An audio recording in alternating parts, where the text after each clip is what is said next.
Welcome. In this explainer, we're going to dive into a really powerful and, frankly, optimistic vision of the future. It's drawn from the thinking of technologist David Friedberg, and it might just change how you see what's coming next.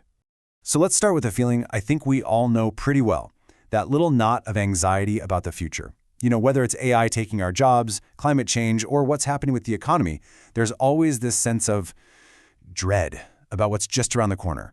But here's the thing. This is nothing new. As humans, we're basically hardwired to look for threats. It's how we survived. Every single generation has had its own thing to be terrified of, from ancient fears of floods and plagues, all the way up to today's anxieties about AI. But if you look closely, this long history of fear actually reveals a really surprising pattern. Yeah. When you step back and look at history, this fascinating pattern starts to emerge, and it kind of challenges our built-in pessimism. It turns out we have a pretty good track record of solving the very crises that we're most afraid of. A perfect example of this is something called the Great Guano Crisis. I know, it sounds a little funny, but back in the late 1800s, this was a massive world-ending problem. See, the main source of fertilizer for the entire planet was guano, bird poop, from these tiny islands off South America, and we were running out fast. And I'm not exaggerating the fear here. It was everywhere.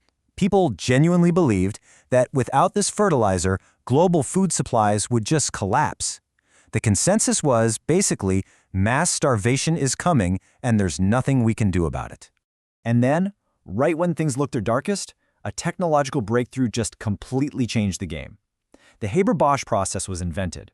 It was this revolutionary method that figured out how to pull nitrogen directly out of the atmosphere, out of thin air, and turn it into fertilizer.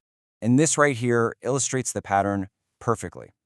The result was an absolute explosion in food production, one that ultimately supported the growth of billions more people on the planet.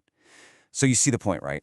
When humanity is backed into a corner by a resource crisis, we don't just give up, we innovate our way out. Okay, so let's fast forward to today. We're not just looking at one single breakthrough. We're seeing a whole cascade of technologies that are building on top of each other, creating what you could call an abundance engine. Let's take a look at how this engine is being built, and we'll start with AI. Let's talk about AI. The big fear you always hear is that a handful of giant companies are going to centralize all the power. But if history teaches us anything, it's that technologies spread out. They diffuse.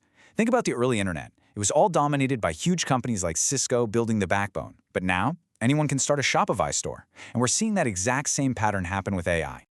And the pace of this change is just staggering.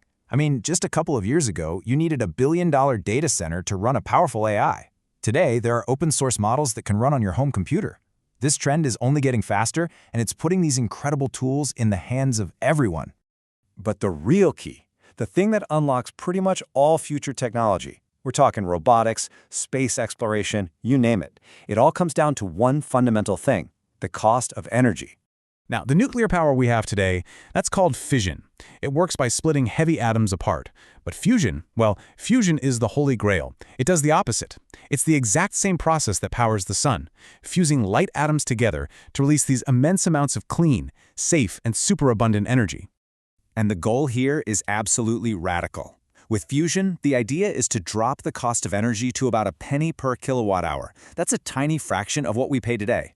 At a price like that, things like manufacturing, transportation, and computation become so cheap they're almost free. So what does that actually look like? A world with nearly free energy and super advanced AI? Well, it means we can start building economies we've only ever dreamed of. And the first stop is right next door, the moon. And this is where you really see how these technologies start to stack on top of each other. So first, you send AI-powered robots to the moon to mine materials right out of the soil. Then you use those materials to 3D print a massive electromagnetic railgun.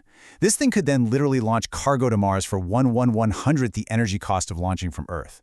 You're building an interplanetary supply chain. It's incredible. But this whole abundance engine thing isn't just about building new worlds out there. It's also turning inward to start redefining the very limits of human life itself. Okay, now get ready for this because this is one of the most mind-bending discoveries out there. They're called Yamanaka factors. And these are basically a set of 4 proteins that can go into one of your cells and, well, reset its biological clock. They literally reprogram the cell, turning it from an old cell back into a young one. The progress here has been absolutely breathtaking. In less than 2 decades, we've gone from a scientific paper to reversing aging in animals, and now it is entering human clinical trials. There are billions of dollars being invested right now with the very real goal of making aging a treatable disease. So you can see we're standing at a pretty incredible crossroads. We have this whole suite of technologies creating the potential for a level of abundance and human flourishing that's almost hard to imagine. But the path we actually take isn't guaranteed. And there seems to be a fundamental split in how we're approaching this. In the West, there's often so much focus on what we could lose that we become fearful of change. We see technology as a threat we need to control. Whereas in the East, there's often so much more to gain that technology is embraced as a tool for progress and for prosperity. Which leaves us with the ultimate question. As these old limits, scarcity, energy, even our own biology, start to just fade away, what kind of future are we going to choose to build?